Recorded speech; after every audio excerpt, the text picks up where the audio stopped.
E aí pessoal, tudo bem com vocês? Professor Gabriel Cunha aqui para mais uma aula, né, de História. Hoje a gente vai falar de um assunto super importante, né? De certa maneira, acaba sendo um pouquinho, digamos assim, uma consequência do que a gente viu na aula passada, né? Quando a gente estava falando sobre o iluminismo, falei para vocês sobre aqueles vários pensadores, vários filósofos, né? Várias ideias diferentes que estão circulando no famoso século das luzes, que seria esse século XVIII, né? E como eu expliquei para vocês, iniciou antes, né? Porém, o século das luzes a gente considera como sendo o século XVIII. E hoje a gente vai falar, de certa maneira, de uma aplicação de algumas dessas ideias iluministas, né? Nós vamos falar hoje da independência das 13 colônias britânicas da América do Norte, né? Ou, como alguns autores gostam de chamar, a Revolução Americana, né? Ou também chamado de a fundação dos Estados Unidos, a independência dos Estados Unidos, como vocês queiram chamar, pessoal. Então, nosso assunto de hoje vai ser sobre a formação, né? Nós vamos falar um pouquinho sobre a colonização e vamos falar também sobre a fundação dos Estados Unidos da América, né? Uma das maiores, se não a maior potência mundial até os dias atuais, tá bom? Obviamente que não começou como sendo a maior potência mundial, né? Mas hoje acaba sendo aí o país mais poderoso do mundo. Bem, pessoal, isso aqui é uma imagem que mostra bem, né, toda essa característica heróica dessa independência dos Estados Unidos. É uma parte da história do país deles que é muito valorizada, né? Então existem várias festividades, várias lembranças dos famosos Founding Fathers, né, que seriam os pais fundadores da nação. Enfim, a gente vai tratar de todos esses assuntos, tá? Mas antes de eu falar do processo de independência em si, de como aconteceu essa Revolução Americana, como vocês querem chamar, eu preciso falar um pouquinho para vocês sobre uma característica peculiar da colonização do que viria a ser os Estados Unidos, né? A gente pode entender que trata-se de 13 colônias inglesas na América do Norte, né? E a gente divide em colônias do Norte e colônias do Sul. E em vários materiais, em vários sites na internet, a gente encontra também as colônias do Centro, né? As colônias do Centro, ela tem uma característica de ter um clima um pouquinho mais ameno, de ter um clima mais propício, digamos assim, para uma agricultura de subsistência, mas também uma agricultura que vai servir para vender, né, para poder ter um mercado de excedentes aí, embora não seja o foco, digamos assim, o objetivo principal. Mas o mais importante é vocês entenderem as diferenças entre as colônias do norte e as colônias do sul, né? Então as colônias do norte são dessas regiões daqui, né? Essas aqui seriam as colônias do centro, e aqui nós teríamos as colônias do sul, tá bom, pessoal? Então as colônias do norte, elas tinham um clima, elas apresentavam um clima temperado, de certa forma, né, parecido com a Europa. Então dificilmente vai ter algum produto que a Inglaterra necessite que essas empresas não, perdão, pessoal, essas colônias vão oferecer, já que elas tinham um clima, né, tinham uma produção parecida com o que a Inglaterra já possuía. Mas de qualquer maneira, como esse clima era temperado e tudo mais, essa parte, né, essas colônias do norte, elas vão ter uma espécie de núcleo colonial que era voltada para a agricultura, né? Ou seja, eram vários produtos aí sendo produzidos. E a gente tem um mercado interno forte, né? Então, nesta área em específico, a gente não tem uma... Opa, acabei voltando, né? Nesta área em específico aqui, pessoal, perdão, a gente não tem digamos assim, tantos interesses metropolitanos agindo assim. Claro que há um interesse, há uma fiscalização, mas de maneira geral, a gente tem um trabalho familiar, pequenas propriedades, ou seja, mão de obra livre, em predominância, né? E a gente tem uma agricultura que vai priorizar o mercado interno, tá bom? Então vai haver também a produção de navios, é nessa região que a gente vai ter o destaque para o comércio triangular, que eu vou falar para vocês depois. E os colonos, então, né, dessas colônias do norte, vão ter uma autonomia maior em relação à metrópole, né, quando a gente vai fazer a comparação em relação às colônias do sul. Já as colônias do sul, pessoal, né, essas colônias dessa região aqui em destaque, elas já têm uma economia bem diferente das colônias do norte. Elas têm um clima mais voltado, digamos assim, um solo mais voltado para atender os interesses europeus. Então, houve muito plantio de arroz, mas a gente destaca aí o tabaco e o algodão, né? Então vai ser muito, digamos assim, predominante o uso de mão de obra escrava para poder desempenhar as funções aí nesse território, tá? Então a gente já tem características muito diferentes das características aí no que diz respeito às colônias do norte e nas colônias do sul. Enquanto nas colônias do norte a gente tem o predomínio do trabalho familiar, da mão de obra livre, pequenas propriedades, né? Um forte mercado interno, que são todas as características que eu já expliquei para vocês, e também o comércio triangular, com destaque nas áreas das colônias do norte. Eu vou explicar para vocês esse conceito mais adiante. A gente tem nas colônias do sul um latifúndio, né, monocultura, uso de mão de obra escrava e voltado para os interesses metropolitanos, ou seja, voltado para a exportação. Então, nas áreas da colônia do sul, ou melhor, das colônias do sul, a gente tem o que vai ser denominado como plantation, né? O que é que seria aí o plantation? Seria essa ideia, né, de latifúndio, monocultor, com uso de mão de obra escrava, voltada para o comércio externo, né, voltada para a exportação. Então, por conta de todas essas características, as colônias do Sul, elas vão ter uma, digamos assim, uma relação muito mais próxima com a Inglaterra, com a sua metrópole. E isso vai ter um impacto no processo de independência e vai ter um impacto também mais para frente, lá no século XIX. Algumas características aí dessa região sul, somado a alguns outros fatores, vão acabar propiciando uma guerra civil, né, entre o norte e o sul dos Estados Unidos. Tranquilo? E aí, pessoal, nesse contexto, a gente tem na colonização inglesa uma diferença muito grande em relação à colonização que aconteceu aqui no nosso território, no Brasil. Enquanto no nosso território nós tivemos uma presença metropolitana profunda, né, uma presença metropolitana grande desde o início, tá, tudo bem, não desde 1500, mas desde o primeiro século de colonização a gente tem uma presença muito grande da metrópole portuguesa aqui no nosso território. Nas colônias britânicas da América do Norte, a gente vai ter uma coisa, quer dizer, a gente não. Eles vão ter algo chamado de negligência salutar. E o que é que seria essa negligência salutar? É o que nós vamos definir como pouca interferência inglesa na América do Norte e relativa liberdade para os colonos. Então percebam, pessoal, que o que é que vai acontecer? Os colonos, principalmente da região das colônias do norte, vão ter uma liberdade muito grande em relação à colônia, em relação à metrópole. Por uma série de motivos aí, pessoal. No século XVII, a Inglaterra está passando por uma série de processos muito complicados, né? A Inglaterra está passando por um processo de Revolução Inglesa, né? Então é uma guerra civil. A Inglaterra se envolve num conflito com a Holanda, a Inglaterra se envolve em conflito com outras potências da época. Então a Inglaterra não tem os recursos humanos para poder mobilizar um grande contingente e colonizar de fato, se é que a gente pode chamar assim, o seu território na América do Norte. É diferente de Portugal, né, que desde o início está mobilizando muita gente para vir para cá. Então, pessoal, essa não é a única explicação, obviamente, mas a Inglaterra está passando por uma série de processos que não vão permitir com que ela tenha digamos assim, que consolida uma colonização aqui nesse território. Então muitas pessoas vão lá para a região do que viria a ser os Estados Unidos, né, nessas 13 colônias, vai fazer essa colonização, e a Inglaterra, que é a metrópole, claro que vai cobrar impostos, vai fiscalizar, mas não vai ter tanto, digamos assim, vai ter uma relativa dificuldade aí para poder fiscalizar, para poder cobrar esses impostos aí, tá bom? Então a negligência salutar seria essa pouca interferência inglesa na América do Norte. E os colonos então experimentavam uma relativa liberdade em relação à sua metrópole. Mas a gente tem que lembrar, pessoal, do contexto que está acontecendo no mundo nessa época, tá? Isso eu já estou falando do século XVIII, tá?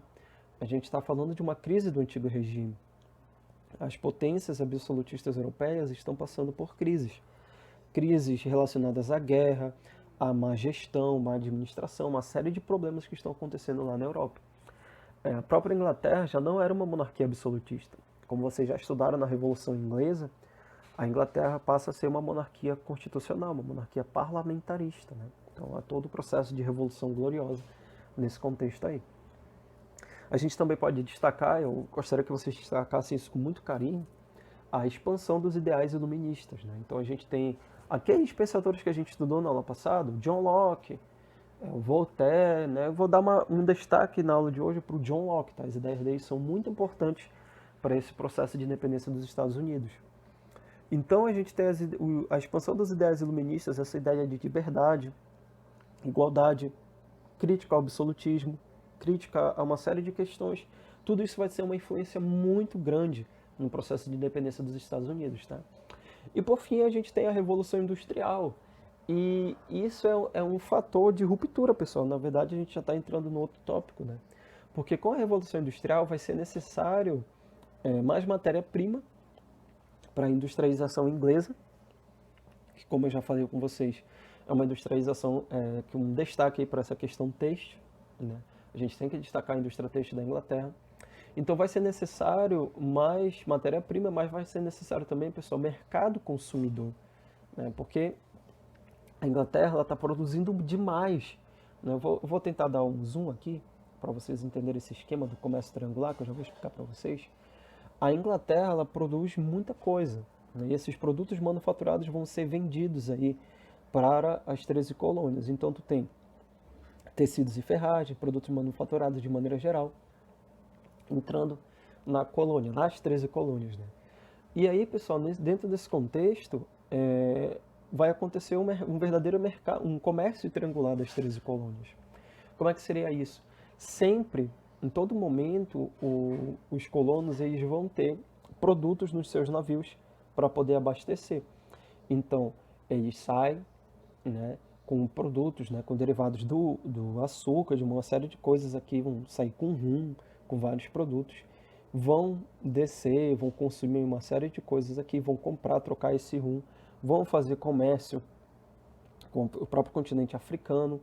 Então, pessoal, percebe, em todas as etapas aqui, esse navio está sempre cheio de produtos, né? Então, é um comércio extremamente lucrativo para quem, pessoal? Para a Inglaterra? Não, para esses colonos daqui.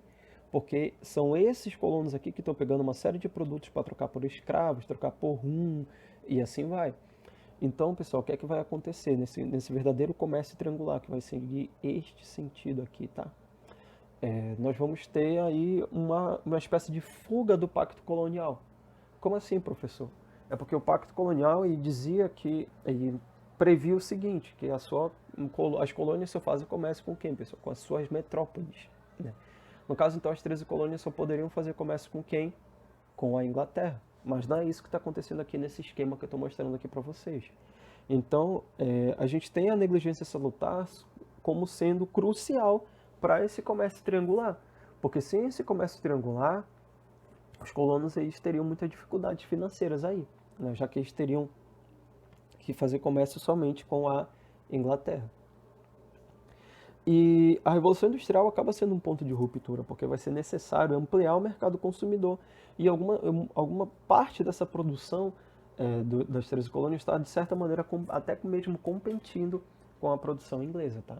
Então, esse vai ser um dos pontos de ruptura. Além disso, a gente tem a Guerra dos 7 Anos, né? Que foi um conflito muito complicado que aconteceu lá na Europa, envolveu uma série de potências europeias, disputando vários territórios lá na Europa e também disputando territórios na América do Norte. A gente tem, por curiosidade, inclusive, uma aliança entre franceses e indígenas, né, contra os colonos e os ingleses. E essa Guerra dos 7 Anos custou muito dinheiro para todos os envolvidos. A Inglaterra não é diferente, mas para poder vencer esse conflito, os ingleses vão estabelecer uma série de alianças aí, né? Os ingleses vão mandar soldados para essas 13 colônias, os colonos vão treinar, né, eles vão receber treinamento militar. Então, já vai haver aí, pessoal, nessa Guerra de 7 Anos, um pequeno início, digamos assim, de um sentimento de pertencer a algo maior do que seu território, né? Já que tu está lutando pela tua liberdade. E, além disso, pessoal, foi muito custoso para poder bancar essa guerra e para poder bancar o pós-guerra, que eu já vou explicar para vocês no próximo slide. A Inglaterra vai estabelecer uma série de novos impostos e vai colocar essa conta toda na costa dos colonos. Isso vai gerar alguns problemas muito graves, pessoal. Os colonos eles não se sentem representados no parlamento inglês para que, enfim, sejam estabelecidos novos tributos. E aí, dentro desse contexto, vai haver uma frase, né, que ficou famosa aí, no taxation without representation, né? Sem representação não pode haver taxação, ou sem representação não há taxação, como vocês queiram traduzir. No taxation without representation, né? Então, os colonos eles não tinham uma representação lá no parlamento inglês, então eles não vão achar que esses altos impostos que vão ser cobrados a partir de então, né, esse aumento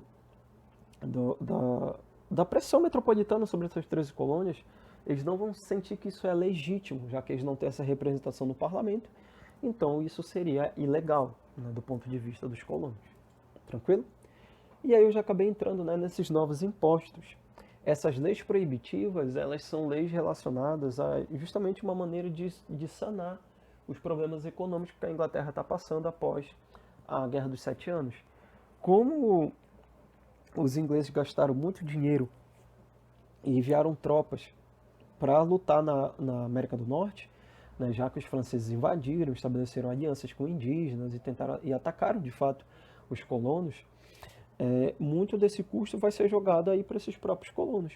E aí vai ser criada uma série de leis que vão ser conhecidas como leis proibitivas, né, lá pelos colonos, né, obviamente que vão chamar dessa maneira, que é um conjunto de leis para tentar sanar esses problemas econômicos oriundos aí da Guerra dos Sete Anos. Tá?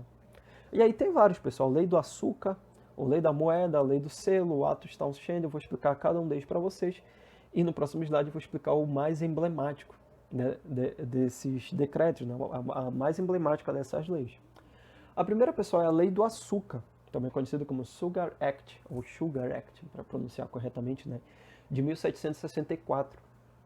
Então, todo açúcar não procedente das Antilhas Britânicas sofrerá alta taxação, prejudicando diretamente os triângulos comerciais, que eram a grande fonte de riqueza do norte. Né? Então, as colônias do norte elas vão ser extremamente pressionadas, né, extremamente prejudicadas por conta dessa lei. Né? E se a gente voltar um pouquinho, vocês vão poder entender melhor o impacto dessa lei. Tá? O que é que vai acontecer, pessoal? Os colonos eles compravam açúcar dessas Antilhas, que seriam essas ilhas caribenhas aqui, que são britânicas e tudo mais, mas eles também compravam açúcar de outras regiões do mundo que não eram de colonização britânica.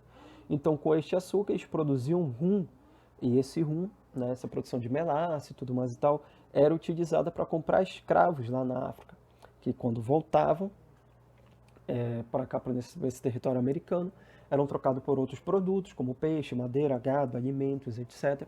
Então, pessoal, como eu falei para vocês, em todas essas etapas aqui, o navio ele estava cheio digamos assim, ele estava cheio de produtos sempre. Ou era escravo, ou era rum, ou era melaço, ou enfim, estava sempre cheio de produtos, fazendo comércio aí com diversas regiões do mundo.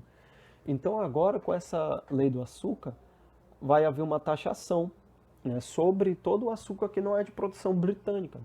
Percebe que eu não estou falando produção lá na Inglaterra, tá? Estou falando produção em possessões britânicas. Tá? Então, não é que seja proibido de comprar açúcar de outro território, mas como vai ser muito caro, não vai valer a pena. Vai haver alguns problemas em relação a isso, tá bom?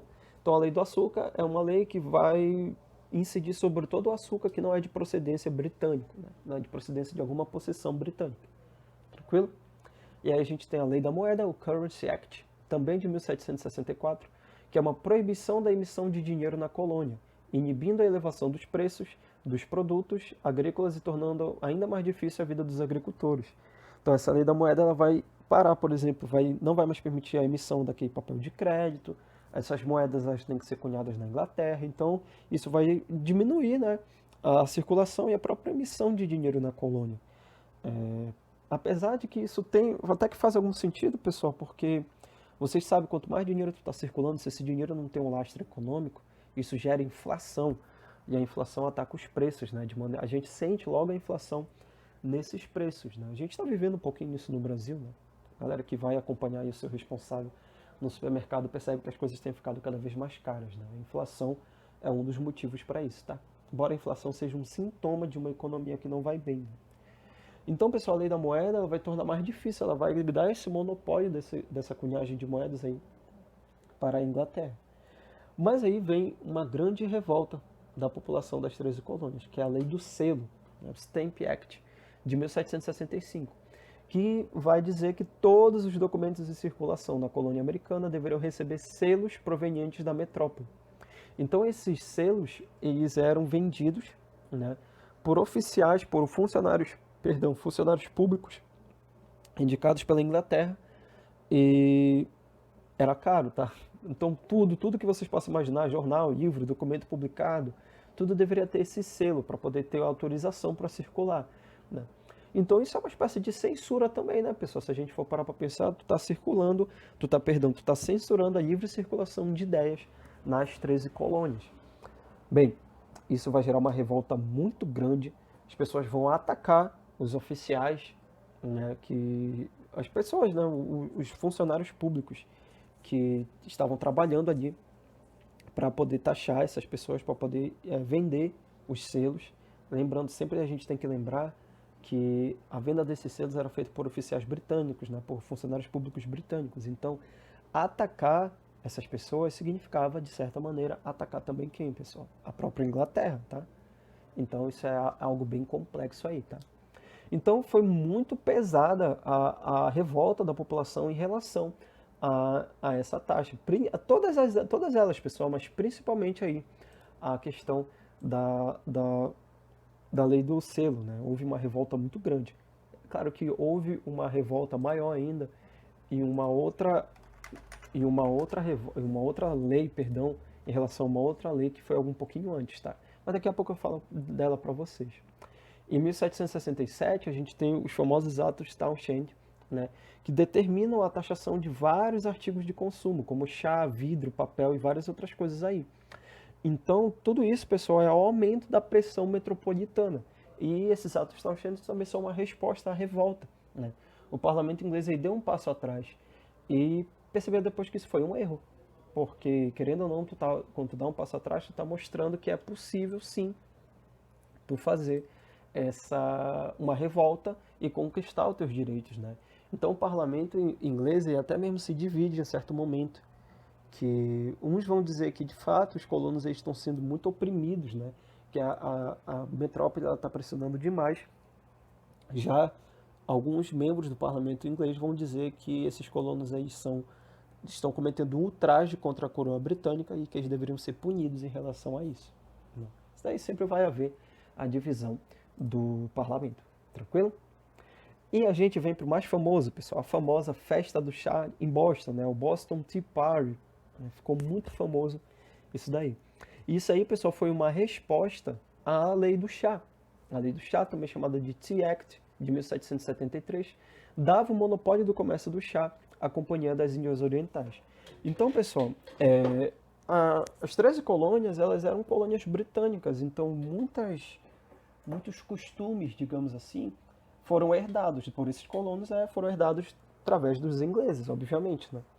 Então, um dos costumes aí que foi herdado foi justamente a questão do chá, né? O inglês aí, até hoje tem esse costume de tomar chá, o famoso chá da tarde. Nós paraenses aqui tomamos um cafezinho na tarde, né? Ainda mais nessa época fria que nós estamos aqui. Então, um cafezinho com bolo, com tapioca, coisa do tipo, né? O paraense tá chovendo um pouquinho, né? A gente já fala que enfim, já tá frio, né? Mas então, pessoal, o chá, o consumo de chá, essa tradição foi herdada por esses colonos, né? Então, o que é que vai acontecer?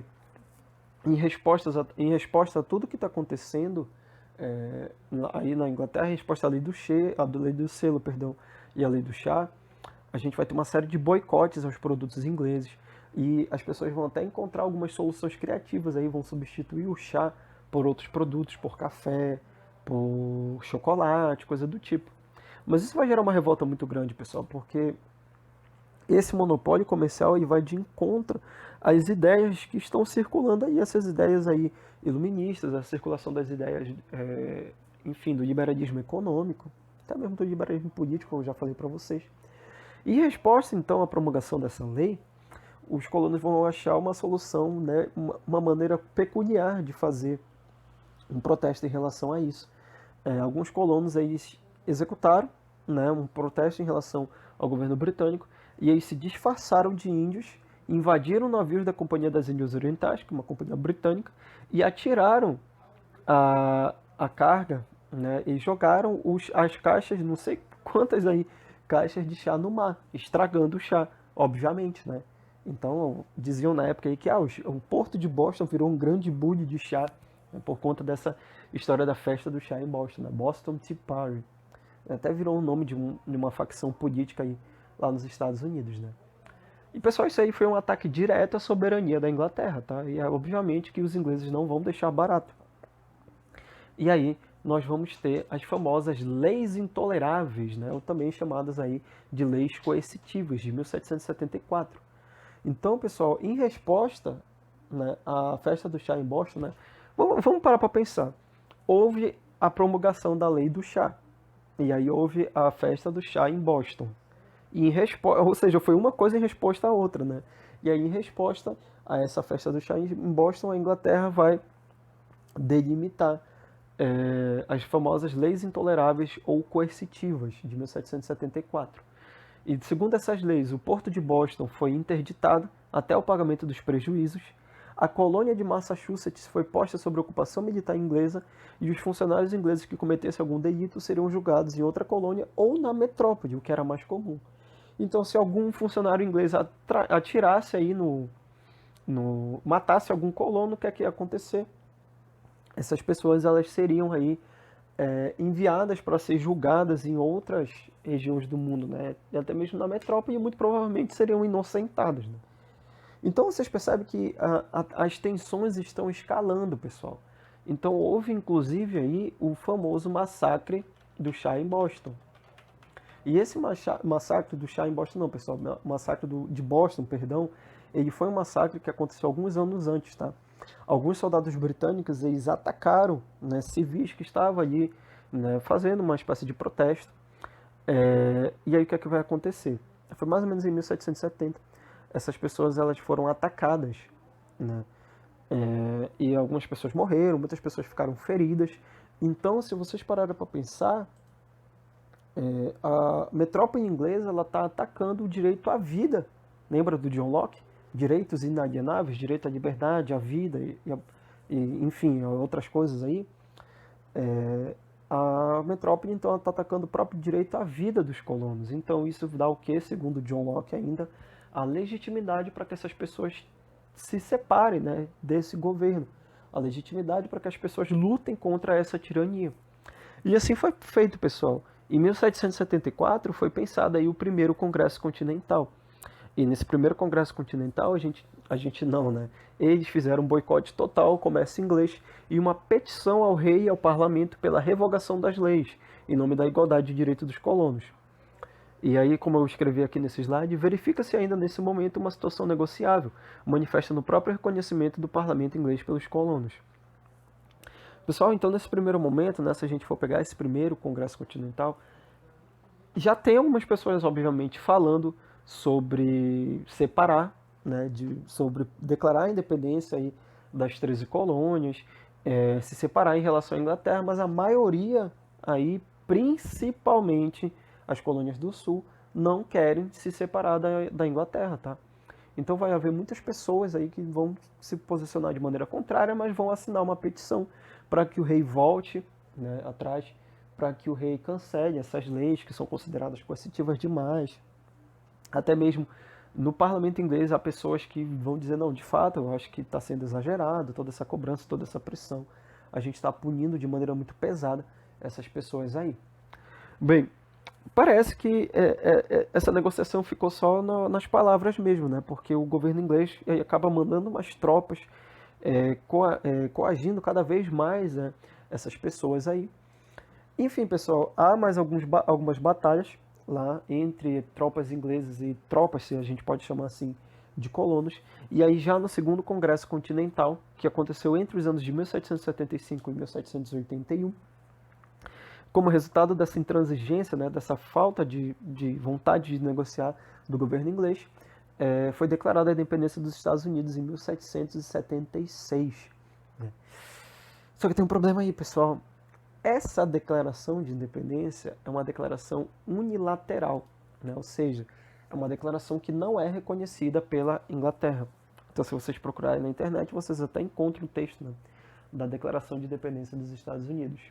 E, pessoal, tem uma fortíssima influência iluminista, com destaque, então, para as ideias do John Locke, essa ideia de um povo que se levanta contra a opressão, um governo tirano. Então, o povo ele tem o direito de se levantar contra toda essa opressão, toda essa cobrança indevida. E aí, pessoal, não tem jeito. A Inglaterra não vai aceitar e, no primeiro momento, nós vamos ter uma guerra entre os Estados Unidos e a Inglaterra. E aí, pessoal, a Guerra de Independência ela começa então após essa declaração de independência, no dia 4 de julho de 1776. E como eu escrevi aí no slide, é uma declaração unilateral, né? Então, o dia 4 de julho é quando é comemorado a independência dos Estados Unidos. E é por isso que nos filmes que a gente vê, muitos filmes eles mostram essas grandes passeatas militares, né, grandes desfiles no dia 4 de julho. É um feriado nacional, então, enfim, pessoal, é algo bem comemorado por eles, tá? Os principais autores são Thomas Jefferson, John Adams e o Benjamin Franklin. Benjamin Franklin, inventor famoso, mas aí também foi aí um dos escritores aí dessa declaração de independência.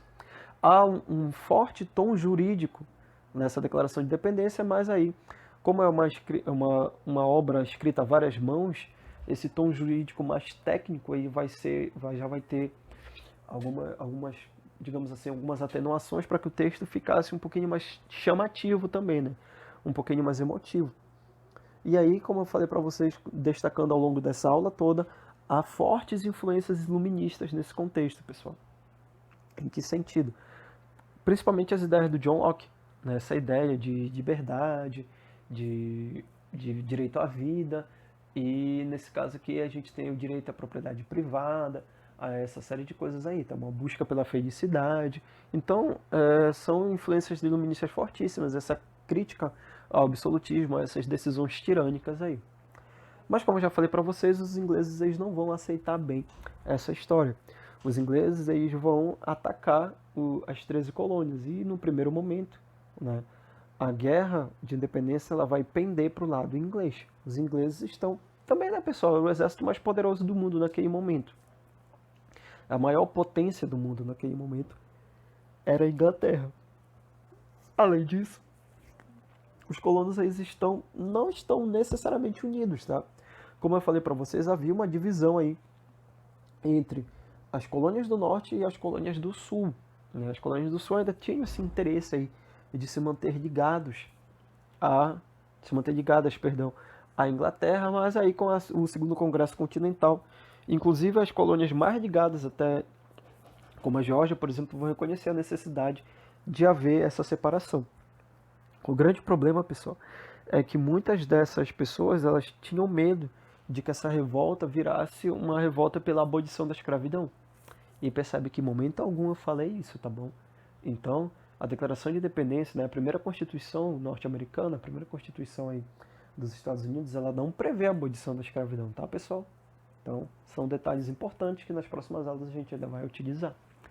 Bem, a primeira fase da guerra, então, ela é marcada por várias vitórias inglesas e parecia que o movimento ia conseguir ser debelado. Mas os ingleses venciam esse conflito e os colonos não desistiam. E os ingleses venciam o conflito, a batalha, e nada dos colonos desistirem. E os ingleses foram vencendo uma série de conflitos aí, pessoal. E foi muitas batalhas que os colonos foram derrotados. Só que eles não desistiam de maneira nenhuma. Eles estão lutando pela sua liberdade, né? Então eles foram lutando, perderam várias batalhas até que conseguiram vencer uma. E aí conseguiram vencer outra, né? Lembrando, George Washington aí que vai comandar esses exércitos. E conforme algumas vitórias dos colonos foram acontecendo, outras potências perceberam que essa era uma oportunidade de atacar a Inglaterra. Então eles não poderiam atacar direto aí o país inglês, obviamente. Então o que é que eles fizeram? Forneceram apoio a essas 13 colônias. Então a Espanha, que havia sido derrotada anos antes aí pela Inglaterra, e a França, que é uma inimiga histórica da Inglaterra, hoje parece que já se acertaram, né? Mas historicamente falando houve uma rivalidade muito grande entre esses dois países. Eles vão oferecer apoio aos colonos por dois motivos, basicamente. Em troca de terras, né, os colonos os ex-colonos, na verdade, eles vão prometer territórios para a França e para a Espanha. E também, pessoal, porque ajudando os colonos, os espanhóis e os franceses vão estar prejudicando os ingleses. E como os ingleses haviam derrotado a França na Guerra dos 7 Anos, os franceses estão aí entalados com os ingleses na garganta, né? Estão com muita raiva ainda por conta dessa guerra. Então os franceses vão injetar muito dinheiro nos Estados Unidos. Os franceses vão deslocar tropas, os franceses vão lutar pela liberdade dos americanos. Mas a França ainda é uma monarquia absolutista. Então a França está lutando pela liberdade, né, para libertar um povo tirânico. E a França está gastando um dinheiro que não tem. E isso vai gerar alguns problemas que mais para frente nós vamos conversar e vamos retomar esse apoio francês à independência dos Estados Unidos, tá bom? Mas de qualquer maneira, pessoal, em 1781, o exército dos ex-colonos consegue derrotar de vez a Inglaterra, que não vai mais ter condições de se manter nessa luta, e vai ser assinado em Paris, em 1783, o famoso Tratado de Paris, que é o reconhecimento da independência pela Inglaterra. É o momento em que os americanos eles conseguem o reconhecimento da sua independência perante a sua antiga metrópole. E por que isso é tão importante, pessoal? Porque essa é a primeira colônia que consegue a sua independência em relação à metrópole europeia. E ela acaba mostrando para as outras colônias que existem na América, inclusive aí o Brasil e vários outros territórios, que é possível sim fazer a luta pela sua liberdade, né? Então várias independências que vão acontecer aqui na América têm a sua influência norte-americana. Tranquilo? E por hoje a gente fica por aqui, pessoal. Espero ter ajudado vocês, né? Espero que vocês tenham compreendido bem. Qualquer dúvida é só entrar em contato. E até a próxima aula, pessoal. Um grande abraço. Tchau, tchau.